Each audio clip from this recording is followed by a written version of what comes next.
You're never too old, ever. You can be 60 years old, and guess what? You can still live for another 40. You're never too old to change. You're never too old to move forward. But the first thing that you need to do is, one, get aware of whatever negative thing that you're doing. If you're escaping from something, if you're trying to hide from something, get aware of that, be honest with yourself, and then tell yourself, okay, I am going to change. And once you go down that path, once you understand you're gonna screw up, it's gonna take a while, but you don't let yourself give up. You will be in a much better position 5 years from now than you are now.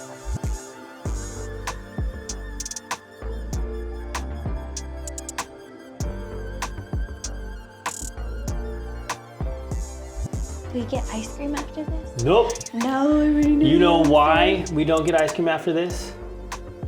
Because all that is escapism. And that's what we're going to talk about. I mean, not necessarily. It's not always escapism, but food. Your dopaminergic thing ties into escapism. Yes. What do we mean by escapism? It really is dopamine. I know we should have like a board here and I can just like explain. Well, dopamine, I'm not the guy for that. Andrew Hubbard, Huberman Lab. I think it's Andrew Hubbard. Check him out. Great guy. He explains all that. His dopamine episode gave me like a real understanding of kind of like, not a real understanding, but it gave me a good way of being able to explain it. And, PhD in neuroscience, check him out. Anyways, escapism. What is escapism? Escapism is moving away from the thing that you know that you need to do by doing some other, meaningless activity.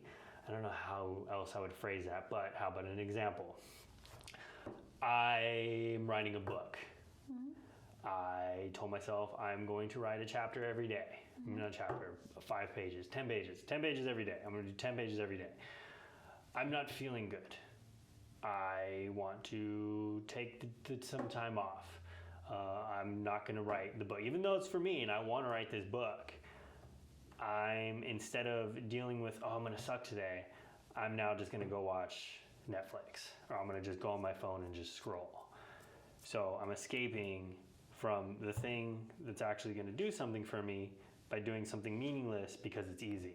And it's kind of like how you said with the dopamine, I believe, to the best of my understanding, that's a lot of it. Because if you're going to write a book, mm-hmm. you may feel some sort of accomplishment from those 10 pages every day. Mm-hmm. You'll be like, oh, that felt good.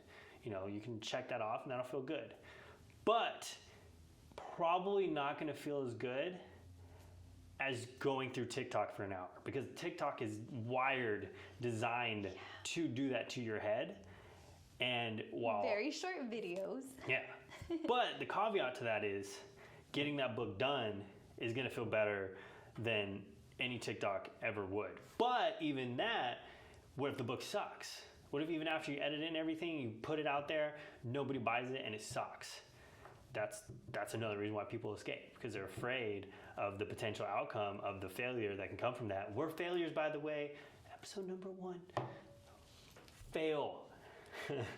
But so it's less predictable, but it's guaranteed. I guarantee any one of you start scrolling on any one of you. I'm talking to you.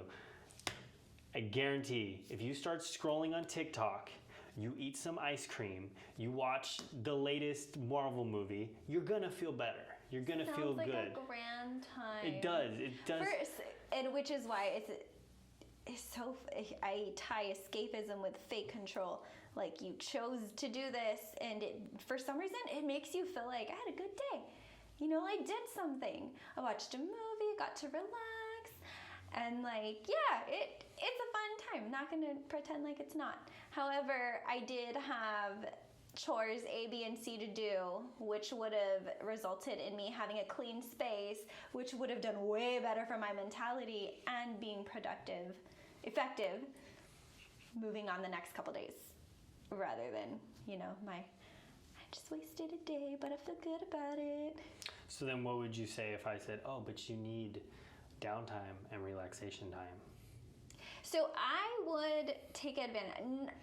I feel like I don't think like a lot of people, and it might come across as like obnoxious, I guess, but in my sense, because I've done it, I've spent weekends lazing on the couch watching scary show after scary show, eating a bunch of like bad food that tastes so good, and I end up not feeling good afterwards.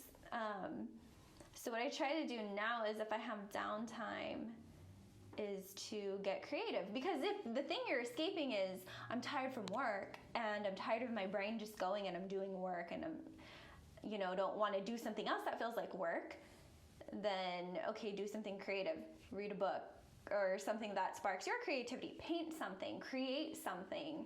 It's not the same thing as mindlessly consuming media that's not serving you. At least, you know, trying to encourage your own creativity. It has benefits for your own mind. Or you can take the hard route and don't think of doing chores at home as work. Granted, it's really hard and it feels like it, but it serves you to, like I said, be in a better, clean space. Like, it'll help you mentally. You'll feel better when you get home from work and you've done all these chores and you just coming home to a clean home, you know? Is that what you were looking for? Escape, if you will. Do the things, because it's not realistic to say, oh, you shouldn't ever sit down and watch Netflix. No. Like, it's not, but you will feel so much better about yourself if you do those things after you get those other things done. Yeah, why not do it after? And that'll compound. And a lot the time, like, I feel like allowing yourself a certain amount of time. So escapism that I think is typical of people who work in an office, like I work in an office, is I work 8 to 5. And then if you have a commute home, that's already tying into your day. And then you have to cook dinner, and that feels like work. And then you eat, you do the dishes. So instead it's like, I'm going to eat in front of the TV, and eating in front of the TV turns into I stay watching the TV until all hours of the night. It's 9 p.m. I should be getting ready to go to bed because I have work again early the next morning. Well, you know what? Because I spent all this time in the day working that I didn't get to choose. How it feels is I didn't get to choose to do all that stuff. I'm choosing what I want to do with my time now. And that is to pick up my phone and to watch TV. And to me, that makes me feel like I am now in control of my time. That's like the whole fake reality. That's the escapism thing, is you feel like you're in control. You deserve it because you worked all day. In reality, if you had gotten yourself to bed and you chose to make the decision, take the responsibility to go to bed at a better time, therefore you get enough sleep and you're in a better mindset for the next day, would have been the more, I feel, you deserve that, you know, you deserve to take care of yourself. However, it doesn't sound as nice as, I'm gonna watch this movie all night. Well, because it's more difficult. Yeah, that too. It's more difficult to set that routine, to set that time, and to wake up, you know, because in your case, and this is kind of where I'm going, I'm glad you brought up the, not necessarily just the office, but the 9 to 5, you know, life, if you will, the commuting and stuff. That's, you know, pretty common, at least here in Southern California. And I think the issue is that, you know, people go to work and they have jobs that drain their energy. There's things all day, and they're inevitable. You can't escape things that are going to drain your energy, no matter who you are, because there's always going to be some part of what you do, even if you're living your dream life. There's going to be some part of what you do. I mean, maybe that's not true. If you find, you know, people with extremely successful companies, one of the things that they can do is start, you know, once you get to a certain point, you can hire people to do the jobs that you don't want to do. And anyways, but where I'm going with this is finding something that gives you energy. Finding something, like you said, you know, used art as an example. Finding that thing that recharges you, gives you energy, but you know is actually benefiting you. Because, you know, you can make the case, like, I don't even want to say, oh, watching Netflix is bad. You can't say that, because it depends. It's all contextual. Like, for me, ever since I dove into some, like, cinematography work and stuff, I like watching movies more because I'm like, oh, did you see that? Like, the way they transition and the way that they actually, like, capture the sides of the face and, like, rules of thirds and just things of that I'm more aware of, that I see that as like an opportunity to kind of like, okay, get a glimpse of it. And same with video games. You can't even say video games are always escapism, because there's people that are genuinely going after being a top video gamer. But it's like, if you're doing that, maybe don't do it haphazardly. You know, if I'm watching a Marvel movie, it's like, okay, paying attention to those things to where I can take over and use that in my own life, because it's something I'm interested in. And that wouldn't have started if I didn't spend the time, instead of escaping and just flipping through TikTok, I watched, I want to check that out. I want to check that out. I have all these, I don't want to say worthless, but I have a bunch of talents. Doctor Strange for me. For some reason, I watch Doctor Strange movies, and to me, it's so like, I don't know, it fits into my yoga mentality, and then I like get hyped up when I watch it, and then I want to do yoga after. Because he does No, all of the mentality stuff is like, you need to surrender your mind, and I don't know, I could still go on and on about it, but but yeah, that's the reason why he ended up being one of my top favorite superheroes. Is because I felt like I resonated with the whole mentality aspect of it. Because you could take that in real life. Can I do the superpower part? No, but I can do the mentality part. I think you can. Yeah, so I guess that would be, I don't know.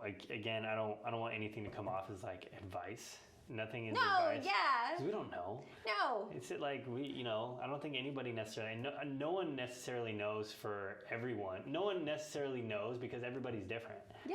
What we could be saying could be totally contradictory to what someone's like realizes like, no, I need this time. But I think it's also just being honest with yourself, being honest of what That's that escapism the key thing, is. I think I feel. Yeah, everything comes back to self-awareness and honesty.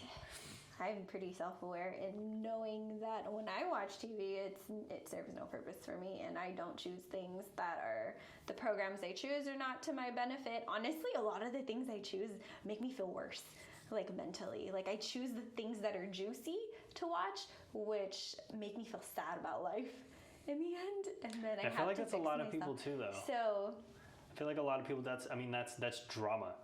No offense to any lady listening to this, but you watch and keep up with Kardashians. Come on now, like, how is that helping you? That is definitely escapism. And again, like, I get it. We have jobs and we have chores and we have kids and we have things that we don't necessarily want to do. But if you spent that extra hour you had a day doing something that it doesn't even have to be some kind of like, my brain goes to like money making, unfortunately. Fortunately for however you want to look at it. But it doesn't have to be that. Just if you like to draw and you've always wanted to be better at drawing, start drawing. You've always wanted to learn a language because you've always wanted to travel this place. Cool. Take the first step and start actually learning that language, knowing that down the road you're gonna feel so. That's the key too. Is that one thing is having something that you can check off a box like every day. Okay, I did my 10 minutes. Even if it's just 10 minutes. 10 minutes of doing this thing, and a lot of times that will kind of lead to you doing more of that. But getting that going and then also reminding yourself every day of why you're doing this and why it's better than the ease of just swiping. Because swiping's great. It's made to be amazing and fun. And it's not something that needs to be completely like cast out of your life. But like if that's all you're doing and you're not happy with your life and where you're at, there's a good chance you are suffering from escapism, if you will. And that is why you're not getting out of it, is because you keep doing the same thing, you keep scrolling through social media, and you keep consuming stupid content that is not going to move the needle forward. And guess what? One day you're going to be 70, 80 years old, and you're going to be like, where did my life go? And the answer is going to be on the thing that you're unfortunately listening and watching. I guess that's what I thought coming into it. That is how I thought about it, is like, in terms of what escapism was for me is just because I'm at a point in my life right now where I'm 30 and I'm be 31, and it's like, okay, what have I done with my life? And I think about all the downtime that I had, and had I used even just an hour of that to put in an effort somewhere else, where would it be? Because I sure as hell am not happy with where I am right now, and therefore, I'm trying to do that now so that when I'm 40, going on 41, I'm not in the same place. You're never too old. Ever. You can be 60 years old, and guess what? You can still live for another 40. I think that's some other common thing that I see is that people start, and that's probably a topic for a different video, so maybe we should kind of stop there. But you're never too old. You're never too old to change. You're never too old to move forward. But the first thing that you need to do is, one, get aware of whatever negative thing that you're doing. If you're escaping from something, if you're trying to hide from something, get aware of that, be honest with yourself, and then tell yourself, okay, I am going to change this. And once you go down that path, once you understand you're gonna screw up, it's gonna take a while, but you don't let yourself give up, you will be in a much better position 5 years from now than you are now. I feel like the thing to do before you start doing that, 'cause like, anyone can just sit down and try to be like, okay, what's something negative I do where it's gonna matter the most, or where it's gonna trigger you the most, is think about where you're at in life right now, and think about where you want to be at in life, and what are you doing that is preventing you from being there. Taking notes, if you will, on your time. Like Yeah. I think I was just talking to you about this yesterday, where I think honestly my escapism is, I don't want to say food because I don't use it in the traditional sense of like I'm gonna have ice cream. I think that's what most Yeah. people think, but like food preparation and just, I mean, there's times before we came over here today, you're like, why do we need to eat? We just had breakfast. But it's become like habitual where I'm like, oh, I'll just go eat real quick. 10, 15 minutes. It's healthy stuff. Would you say it's because out of your day, the prepping the food part is the part for you where you kind of turn your brain off more, or it's something you know what you need to do, it's a success after whatever you prep? A lot of it's centered around like, I know I have a habit I'm trying to break that a lot of people won't necessarily consider a bad habit, but I do. And a lot of my life for the past 4 or 5 years has just been centered around working out. And I'm having a hard time just like letting that go. Mm-hmm. So some of it is like, oh, if I'm working out later, I need more carbs. And then like I've gotten better. Like I've gotten yesterday, I fully planned on working out at the end of the day, and I didn't. And I know a lot of times, for most people, they're like, oh, that's bad. For me, it's good because I don't need to work out as much as I do. I just don't. Like, I'm fine, and I'm trying to do other stuff right now. So that too, that's a form of escapism. And there is, it's just more about setting hard time limits on it and not being the most productive in my workouts as far as like progressing strength and size. Right now, it's just about movement and feeling my best and not worrying about the calories and the macronutrients that I'm consuming right now. That's definitely a form of escapism from me. That's hard because, I mean, everything is hard. It's just like someone trying to give up bad food. It's hard because bad food is prevalent everywhere. But for me, I know I need to do it. I know it's healthy, but to a degree. And even the level that I want to do it may not even be unhealthy. But right now, it's not moving me forward. And that's something I've been dealing with for maybe less than a year. And it's gotten better. Like I said, I skipped a workout. Like I was proud of myself. Like I was like, yes. So what I'm hearing is all escapism is just a habit. Yeah. Just a habit. It is. I mean, you're just essentially trying to break that habit. But that's been my favorite thing. Habits. Really saying that because it's been my favorite thing lately is realizing that everything is a habit, and it makes the scary monster under my bed seem a lot smaller and less scary because it's literally just a habit. Like the whole procrastination thing. I used to feel like is that in the Power of Habit? Is it? It's in a book. It's the book, the yellow book with the spinning wheel. And I believe it's the Power Habit. And there's like a person on it. And he's like, I think it's a Power Habit. And I remember him saying in that book, I didn't read the whole thing, but I remember him saying that it's the green monster. I believe he phrased it. And it was like, oh, I don't know if it's habit or. I don't think I've seen it. Now I think it's jealousy though. I don't know. I think that a green monster sounds like jealousy. Green monster. But yeah, that was my point is like things like procrastination, thinking like heading into school and like, oh my gosh, I'm a big time procrastinator. How am I going to go back to school and get through it? And then learning it was a habit is like, oh, so I can choose not to procrastinate. It's not a lifestyle. It's not who I am. Same thing with everything else. But yeah, escapism.